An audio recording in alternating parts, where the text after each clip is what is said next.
She never imagined that one simple voice note could turn her entire life upside down. But when you call your boss arrogant and hot in the company group chat, well, let's just say things get interesting. Settle in, because love is in the air. Emily slammed her apartment door so hard the picture frame on the wall rattled. The 30 seconds that wrecked Emily Rivera's Monday began with a sigh and ended with a waveform.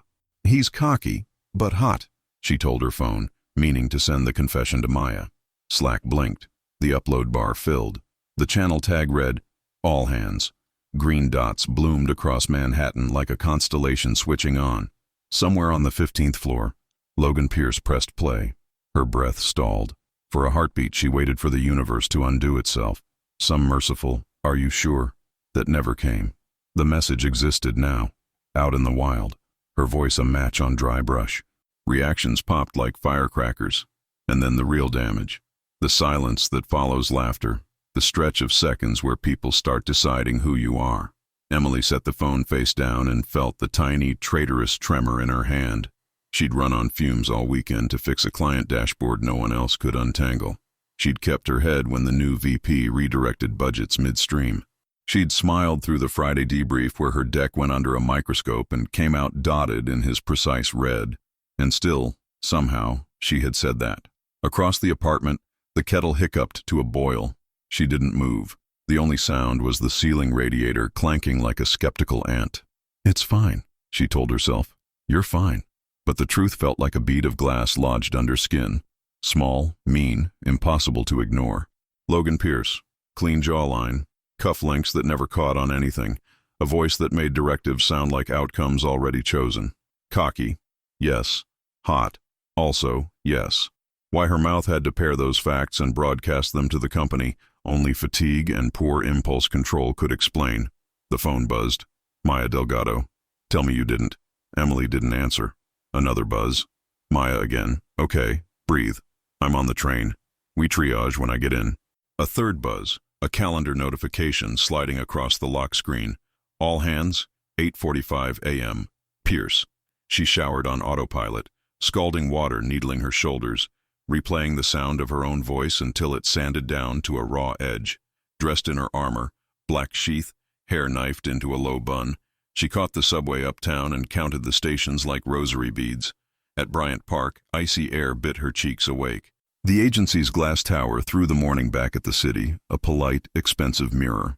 Inside, the lobby looked as it always did. Steel sculpture, indoor fig tree, receptionist with a perfect blowout. But something in the air had shifted a half degree, the way rooms tilt before a punchline lands. Two people at the turnstiles went suddenly quiet as she swiped in. Behind them, a copywriter mouthed OMG with the conspirator's glee of a child seeing a teacher in jeans. Rivera. The elevator doors slid shut, and there was Maya, breathless, eyeliner sharp enough to sign checks. She wedged herself in just before the doors sealed. "Okay, first, you're not dead. Second, you're stone cold. Third, you're going to look me in the eye and tell me you're hydrated." "I'm fine," Emily said. "You are a liar, a Capricorn, and my favorite person. We will litigate all three later." Ground rules. Do not apologize in public. Do not overcorrect by frothing at him in a meeting. And for the love of churros, do not make a joke about it. Jokes smell like blood. Noted, Emily swallowed. "Maya, he's going to be in the room." "He is always in the room," Maya said, squeezing Emily's wrist. "But so are we." The 15th floor opened onto pale oak and quiet money. The all-hands space buzzed with the hum of 100 laptops, the click of 100 cups settling into saucers. At the front, a screen showed the firm's new quarter targets in a font that had cost a brand workshop and 3 heated emails. On the side table, croissants flaked into the kind of snow that never sticks. And then Logan walked in. No announcement, no entourage. He entered like he always did, as if the room had been waiting specifically for the exact gravity of his stride. Charcoal suit, midnight tie, pocket square folded as though measured with calipers. A slim silver watch rode his wrist, old-fashioned, almost modest, the kind of detail that made people think attention to legacy without knowing why. His gaze traveled the room, not hurried, not cruel, registering faces the way a scanner registers barcodes. When his eyes touched hers, it felt like a checkmark. "Good morning," he said, and the room arranged itself. "We'll keep this tight. Quarter two is a sprint without the illusion of a marathon after. Wins so far, gaps ahead, and then structure. Emily stared at the bottom left corner of the screen and took notes as if taking notes were a spell. He never looked at his slides. He spoke in statements that seemed to arrive already laddered to action items. It should have grated. Instead, it slid under the ribs and sat there, heavy and terrible and certain. Cocky, she thought, and the word had none of last night's bite, only an ache she disliked for its honesty. Maya nudged her, a whisper shaped more by breath than sound. Keep your face neutral, or I'll pinch you. At minute 21, Logan pivoted without looking. We talk a lot about ownership, he said, but ownership without clarity is theater. We've remapped accountability to remove fog. That means a few shifts. A pulse of attention ran through the room. This was where people learned what their week would feel like. He didn't read names off a list. He said them like he already pictured the work on their desks. Delgado, new business for food and bev. Chen, construction vertical. Sharif, healthcare dashboards. Rivera, it felt like a stone hovering on the lip of a well. It dropped. West Coast rollout. You'll report directly to me on that stream. The line landed with the gentlest click, like a lock finding home. Emily's throat went dry. West Coast? Directly? She could feel heat climb her neck. The room sensed it too, the way a murmuration senses a hawk's shadow. Bodies shifted, glances sparked, the slightest ruffle of collective attention. Maya's hand found her knee under the table and pressed once. You've got this. And it steadied her in the smallest, most embarrassing way. Logan moved on as if he'd announced nothing loaded at all. Why? Because she ships, and because we're done pretending proximity to a decision-maker is a favor. It's a responsibility. Questions at the end. He kept going. Wins, risks. A joke about expense reports that wasn't a joke at all. Emily wrote without seeing, aware of the weight of the room's sidelong curiosity like a coat hung on her shoulders. The voice note pulsed at the edges of her skull, her words now part of the public record, paired forever with his. Cocky but hot, tacked like a post-it behind every exchange.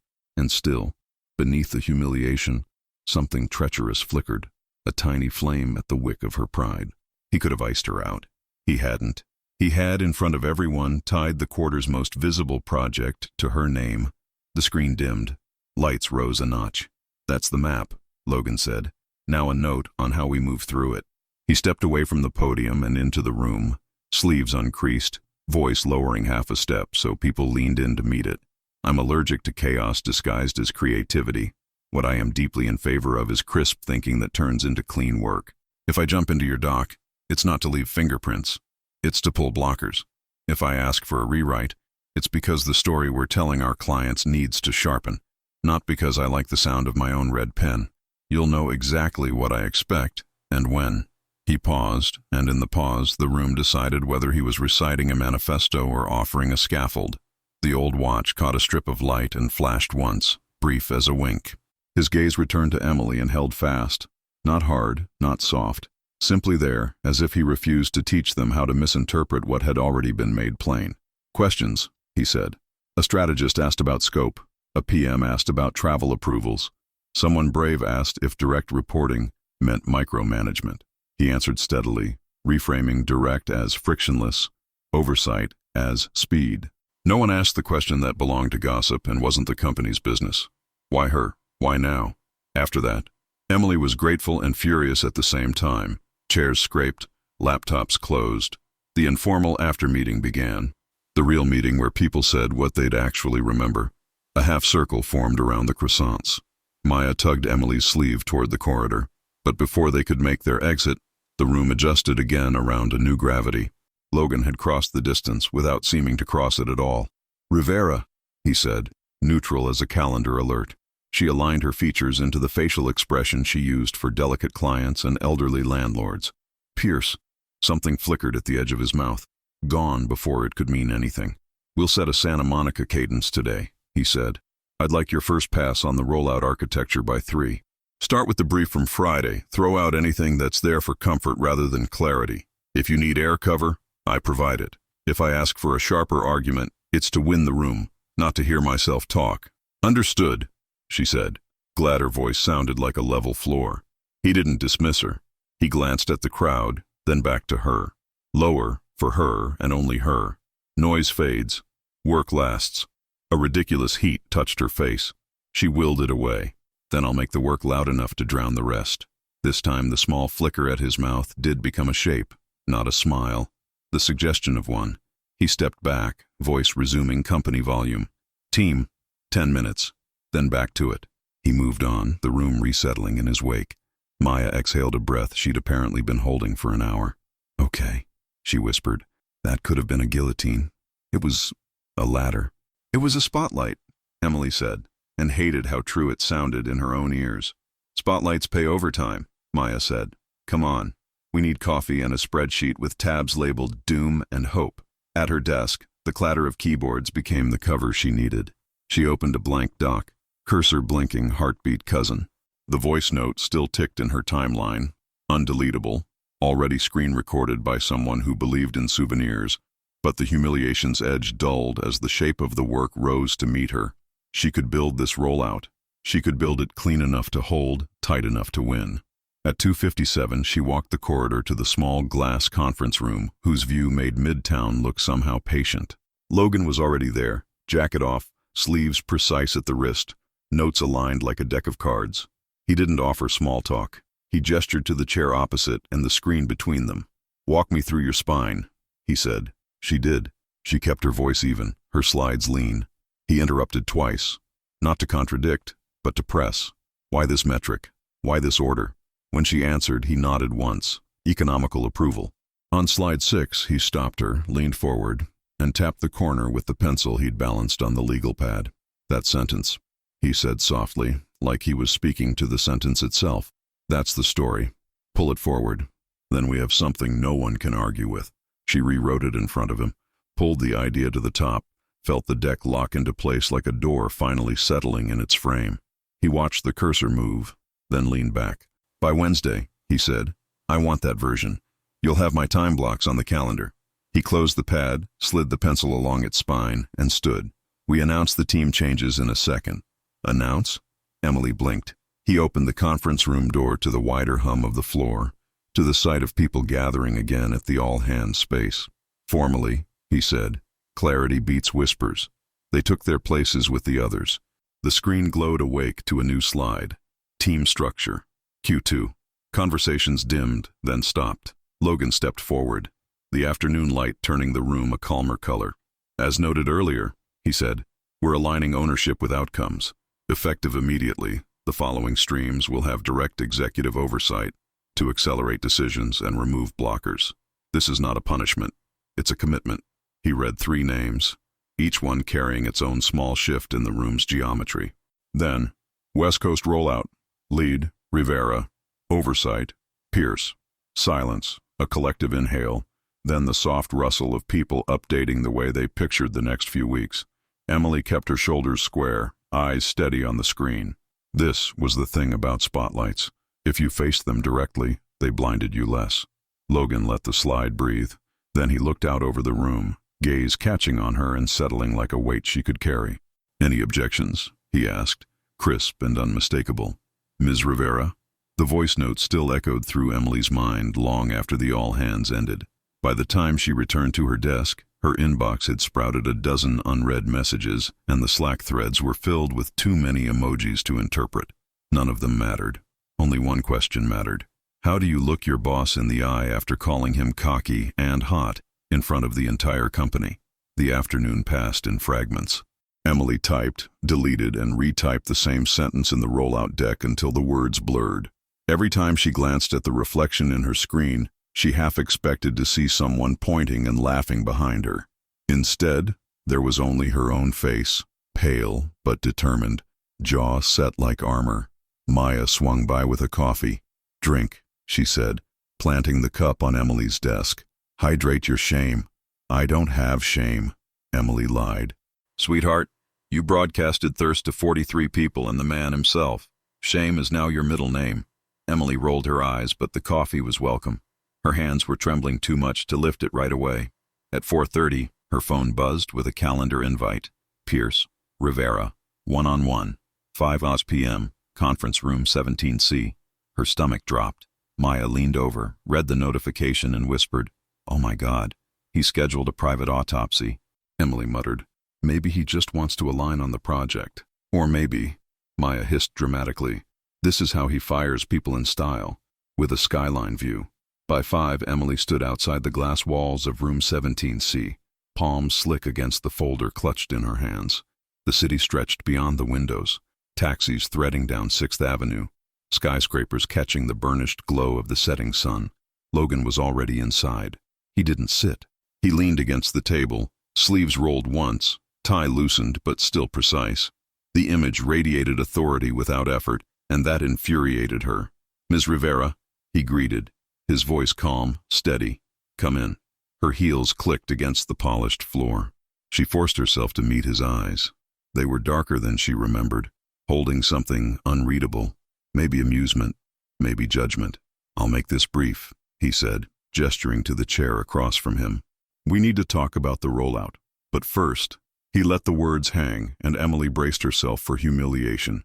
Instead, his mouth curved, almost imperceptibly. "You should know I prefer direct feedback, even when it comes in unconventional formats." Her cheeks burned. That voice note wasn't feedback. It was a mistake, he supplied smoothly. "Yes." He studied her for a long moment. "Then let's call it that. A mistake, but a useful one." Emily blinked. "Useful?" He pushed away from the table, walking toward the window. "It told me 2 things. First, that you see me clearly. Second, that you're honest when you think no one's listening. I value both." He turned, the city glowing behind him like a crown. "Now, about Santa Monica." Emily's breath caught. He wasn't going to punish her. He wasn't even going to mention it again. Instead, he was drawing her deeper into his orbit. She should have felt relief. Instead, she felt the floor tilt under her, dangerous and thrilling at once. "Mr. Pierce," she began, steadying her voice, "I'll deliver whatever you need for this rollout. I know you will." His gaze locked on hers, steady, unyielding. "That's why you're reporting directly to me."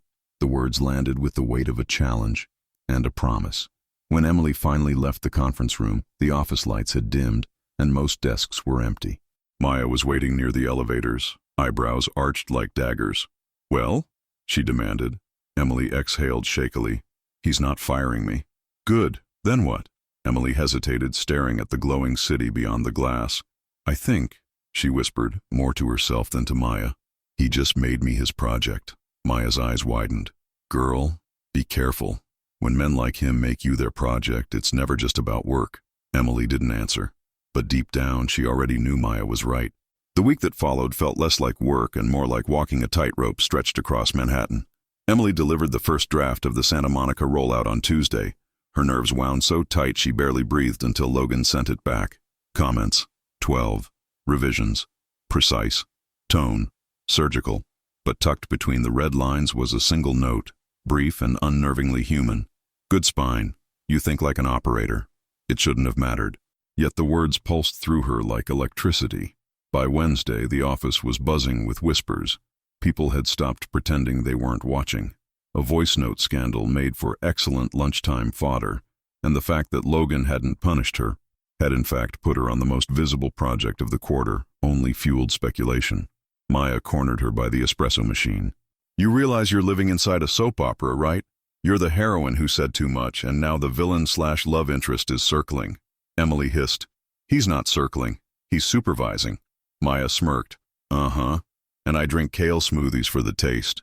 Thursday brought the moment that cracked the thin shell of denial Emily had been clinging to. She'd been asked to sit in on a client presentation. Logan led, as always, commanding the room with that calm gravity that made investors lean forward. Emily took notes, tracking every question and response. Then, in the middle of a heated discussion on budget reallocations, he paused.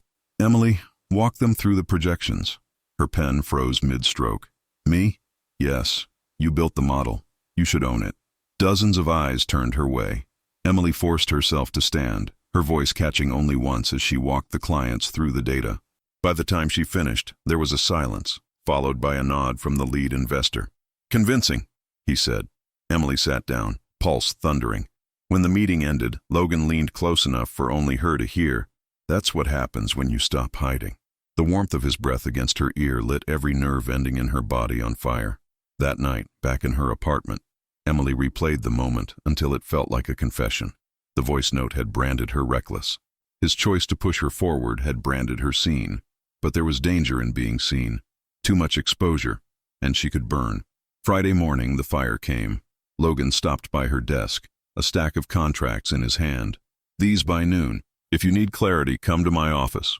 She opened the first page and nearly groaned. Dense, technical, full of minor clauses only a lawyer could love. She dove in, typing furiously, until a shadow crossed her desk. It was Daniel Cho, senior manager and master of gossip. He leaned against the divider, lowering his voice. Careful, Rivera. First the voice note, now the special assignments. People are talking. Emily didn't look up. People always talk. This is different. He doesn't protect people. He doesn't mentor. He cuts or he crowns. Which are you? She kept typing, but her pulse stuttered. Daniel smiled thinly.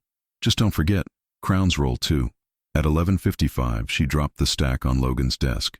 He glanced at the top page, flipped to the middle, then closed the file. Clean work, he said simply. Relief washed through her. But then he added, clear your afternoon. You're coming with me. Coming where? He slipped the file into a leather portfolio, his movements deliberate. Downtown, investor roundtable. If you're going to run Santa Monica, you need to see the game up close. Emily hesitated.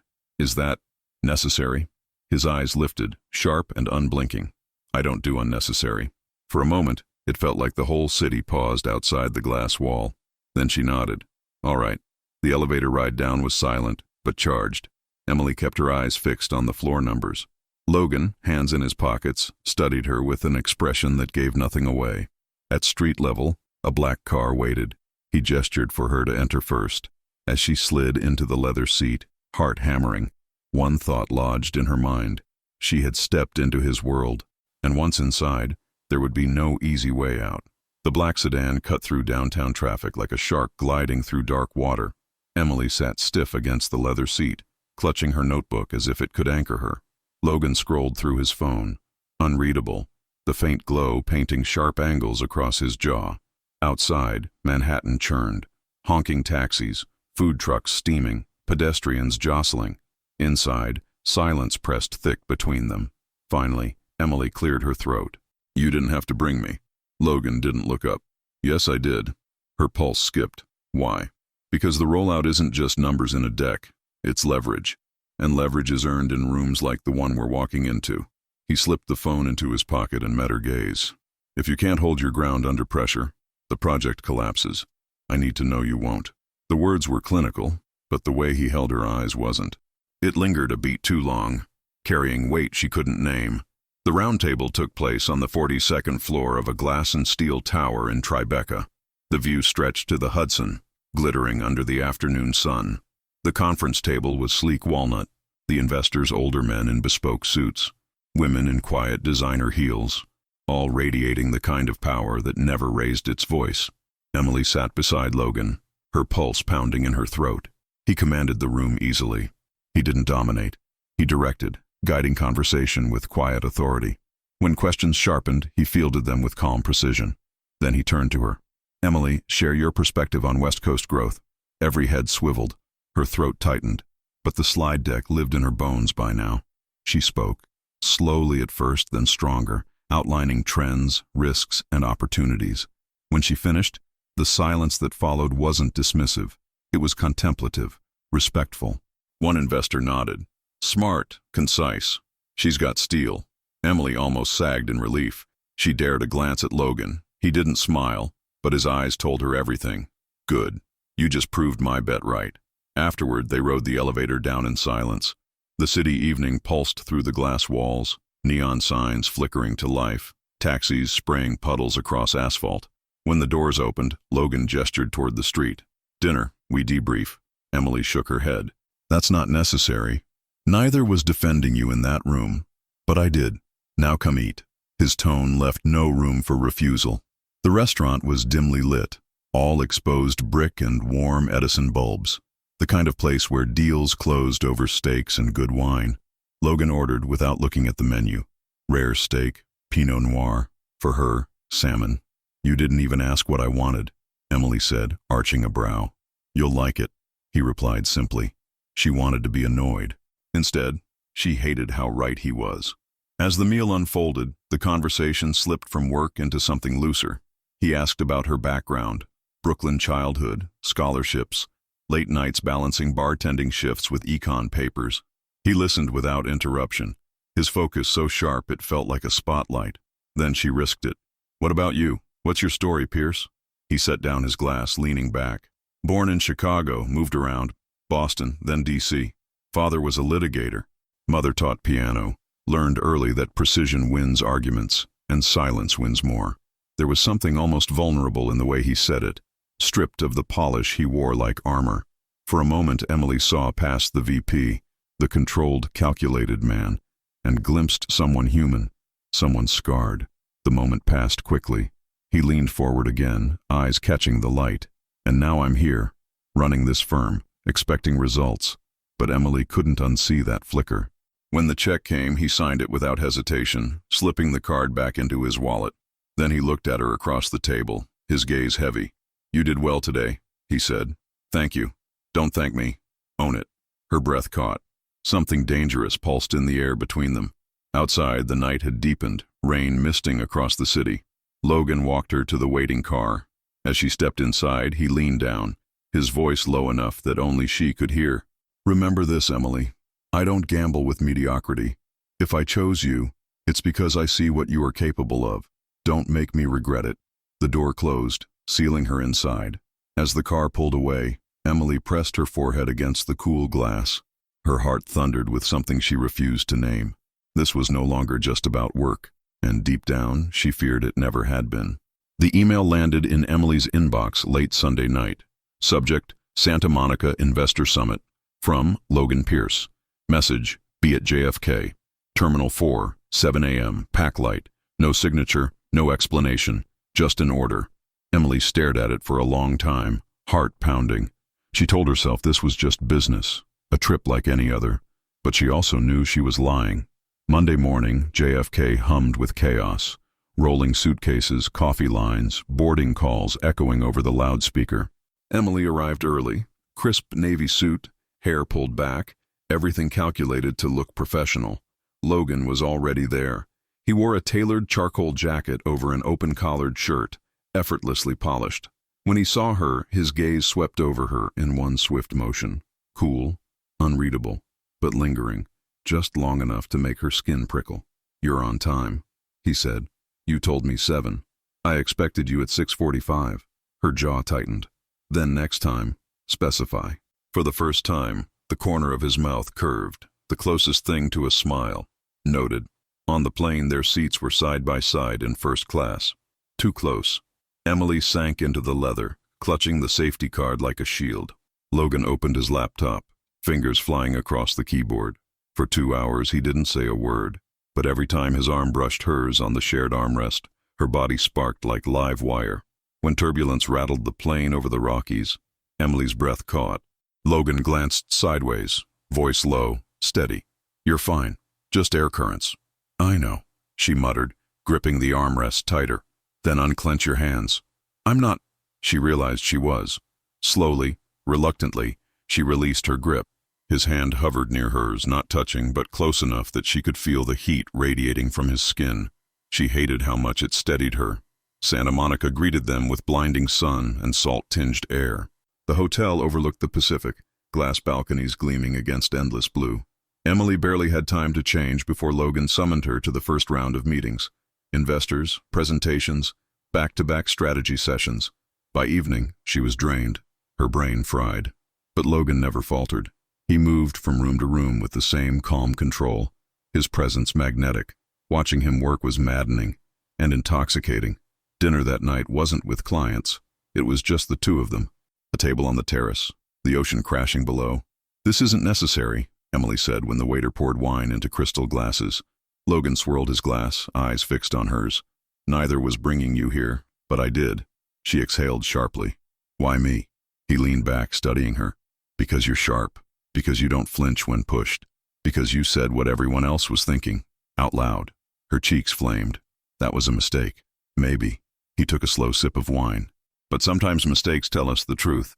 The silence that followed was heavier than the surf crashing against the cliffs. Emily forced herself to look away, but his words branded her all the same. Later, back in her room, she stood on the balcony overlooking the dark ocean. The air was cool, scented with salt and jasmine. Her phone buzzed. Message from Maya. So? How's Mr. Cocky but Hot treating you in Cali? Spill everything. Emily typed. Deleted, retyped. It's complicated. But complicated didn't even begin to cover it. Because somewhere between New York and Santa Monica, she'd stopped pretending this was just about work, and she feared Logan knew it too. The second day in Santa Monica was worse than the first. Meetings stacked on top of meetings, investors circling like hawks, everyone demanding numbers, forecasts, answers. By late afternoon, Emily's voice was hoarse, her notebook a battlefield of scribbles. But Logan? Untouched. He moved through it all with the same calm precision, as though pressure only sharpened him. That evening, instead of collapsing into her hotel bed, Emily found herself at yet another dinner, this one in a private room of a seaside restaurant, the kind that whispered old money and quiet power. And that was where she saw her. Tall, blonde, wrapped in scarlet silk that shimmered under the soft lights. She laughed too easily, touched Logan's arm too familiarly. Emily, Logan said smoothly, as though nothing were unusual. This is Vanessa Hart. She's worked with our firm before. Vanessa's handshake was cool, her smile sharp. So you're the voice note girl. Emily froze. Excuse me? Vanessa's eyes glimmered with amusement. Word travels, darling. Entire companies run on gossip. You must be very memorable.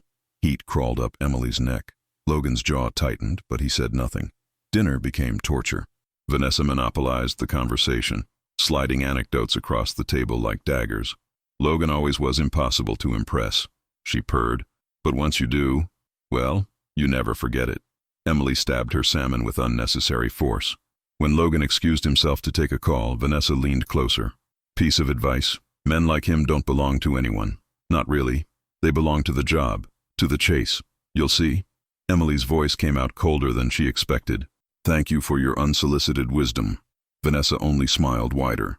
Don't say I didn't warn you. The ride back to the hotel was thick with silence. Emily kept her gaze fixed on the passing lights. Finally she blurted, Is that true? What she said? That you... Logan's voice cut in, low and sharp. Don't finish that sentence. She turned to him, stung. So I'm just supposed to ignore the fact she practically called herself your... Vanessa thrives on disruption. Don't let her get to you. Her laugh was bitter. That's easy for you to say. You weren't the one she humiliated at the table. Logan's eyes flicked to her, dark and unreadable. You think I let people humiliate those who matter to me? The words hit her like a strike. Those who matter. She opened her mouth, but no sound came out. Later that night, sleep was impossible. Emily paced her room, Vanessa's words looping in her head like poison. Finally, she stepped onto the balcony, the Pacific murmuring below. A shadow moved on the balcony next to hers. Logan. Jacket gone, sleeves rolled, glass of whiskey in hand. Their eyes locked across the divide. You shouldn't let her rattle you, he said softly. Then tell me why she thinks she can. He didn't answer immediately. Instead, he stepped closer to the railing, the night air thick between them. Because once, a long time ago, she mattered, but not anymore. Emily's chest tightened. And what about now? Who matters now? For a moment, the only sound was the ocean, relentless and wild. Then Logan's voice, low and certain. You already know the answer. Her breath caught. She hated how much she wanted to believe him. The next morning, Santa Monica shimmered under a perfect sky. Investors praised the progress. Deals were sketched on napkins, and the firm's name was spoken with weight. By all accounts, the trip was a success. But Emily couldn't shake Vanessa's voice from her head. Men like him don't belong to anyone. The final session ended late. As the room emptied, Logan handed Emily a stack of notes. Review these tonight. We'll brief the board in New York next week. She nodded, clutching the papers like a lifeline. But then he said her name. Quiet, deliberate. Emily. She looked up. His eyes were steady, unreadable. Walk with me. They ended up on the hotel's rooftop terrace. The Pacific spread endlessly below, city lights flickering like stars. The air was cooler here, sharper. Emily crossed her arms. If this is about work, it's not. Her chest tightened. Then what is it about? Logan stepped closer, close enough that she could feel the charge between them. You've been avoiding me since dinner last night. Because your friend made it very clear I don't belong here. His jaw flexed. Vanessa has no say in what belongs to me. The phrasing made Emily's pulse stutter. That's not how this works. I'm not something you can own. I don't want to own you, he said, his voice low, dangerous. I want the truth. Her heart pounded. The truth is you terrify me. You push me too hard. You blur lines that should stay clear. And you make me feel things that I have no right to feel. Silence. The waves crashed far below. Then Logan moved, closing the last inches between them. And I make you feel them anyway. She inhaled sharply, caught in the gravity of him. This is insane. You're my boss. I was your boss the second you hit send on that voice note. Since then, I've been something else entirely. Her breath caught. And what exactly are you? He leaned in, eyes locked on hers, every word deliberate. The man you can't stop thinking about. Emily's defenses crumbled. Weeks of tension, denial, and fire broke loose. You're impossible, she whispered. Say it again, he demanded, his voice almost a growl. You're impossible. And, her hands trembled at her sides. She hated herself for it, but the truth tumbled out. And irresistible. The words hung between them, electric. Logan's breath hitched, his control cracking. He reached for her but stopped short, his hand hovering near her cheek. If I kiss you, there's no taking it back. No pretending tomorrow. Do you understand? Emily's pulse roared in her ears. Then stop warning me. For a suspended heartbeat, the world stilled. Just two people standing on the edge of a decision that could change everything. And then, the rooftop door slammed open. A staff member emerged, carrying linens, oblivious. Emily jerked back, breath ragged. Logan's jaw clenched, fury flashing at the interruption. The staffer vanished quickly, leaving silence in their wake. But the spell was broken. Emily's chest heaved. We can't do this. Logan's voice was rough, torn. We already are. The flight back to New York was quiet, but not peaceful. Emily sat rigid by the window, the city lights shrinking below. Logan sat beside her, reading a report he clearly wasn't absorbing. Every few minutes his hand twitched as though he wanted to reach for her, and stopped. She stared at the reflection of her face in the glass. She looked tired, guarded, and beneath it all, terrified of the truth pressing against her ribs. She didn't want this to end. Back at the office Monday morning, gossip spread like wildfire. Whispers trailed her through hallways. The voice note girl, Logan's new favorite. She's either doomed or destined. Emily kept her chin high, drowning herself in spreadsheets, pretending not to notice. But she felt his gaze everywhere. In meetings, across corridors, even in silence. That afternoon, Logan called for a team-wide briefing. The entire floor gathered. He spoke about numbers, targets, deadlines, his usual sharp precision. But then his tone shifted. From this quarter forward, Emily Rivera will co-lead the Santa Monica rollout. Dozens of eyes turned toward her. Her heart slammed against her ribs. Any questions? Logan asked. Silence. Authority radiated from him, leaving no room for dissent. The meeting adjourned, people buzzing with curiosity. Emily lingered, pulse racing. Logan's eyes found hers. Stay. When the room emptied, the door clicked shut behind the last person. Logan moved closer, his expression stripped of polish. You think I don't hear the whispers? He said. That I don't know what people are saying about us? Emily swallowed hard. They're not wrong. About what? That this, whatever this is, crosses every line. He stopped just in front of her, his voice lowering. Then let's stop pretending it doesn't exist. Her breath hitched. Logan, no more masks, Emily. His words came fast now, like a dam finally breaking. Since the second I heard that voice note, I haven't gone a day without thinking about you. You infuriate me. You challenge me. And you make me feel more alive than I've felt in years. Her vision blurred. You don't mean that. Look at me. His hands framed her face, gentle but unyielding. I mean every word. The dam inside her cracked. Weeks of restraint, of denial, of excuses, gone. I hate that you get under my skin, she whispered. I hate that you push me, that you scare me. That you... Her voice broke. That you what? He demanded, eyes blazing. That you own my thoughts. Her tears slipped free. That I can't stop wanting you. For a heartbeat silence roared louder than the city outside. Then Logan kissed her. It wasn't cautious. It wasn't calculated. It was fire breaking free after weeks of sparks. Emily melted into him, her hands clutching his shirt as though the world might tilt without him. His arms wrapped around her, pulling her closer, erasing the last inch of distance.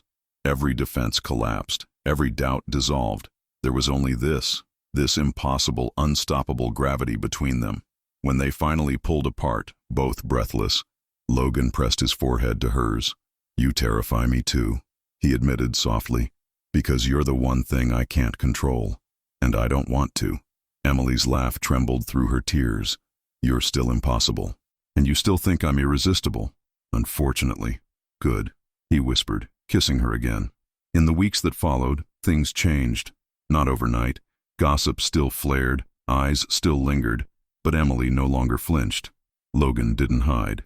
They drew lines at work, but everyone could see it in the small things. The way he carried coffee to her desk every morning. The way her smile softened only for him. The way his eyes found her in every room. Maya teased her relentlessly. "You realize you're living in a Hallmark movie with more swearing, right?" Emily only smiled. For once, she didn't argue. Months later, standing on the Brooklyn Bridge as the city lights shimmered around them, Logan took her hand. "You know," he said, his voice rougher than usual, "that voice note might have been the best mistake either of us ever made." Emily laughed, leaning into him. "Some mistakes are worth it." He kissed her then, slow and certain, as the city roared beneath them. And Emily knew, whatever storms waited, whatever whispers lingered, they had already survived the worst, because they had stopped pretending, and chosen, instead, to love. And that's how Emily and Logan's story ends. A romance that began with one mistaken voice note and grew into a journey full of love, laughter, and playful sparks. Sometimes, the best love stories start with the most embarrassing mistakes.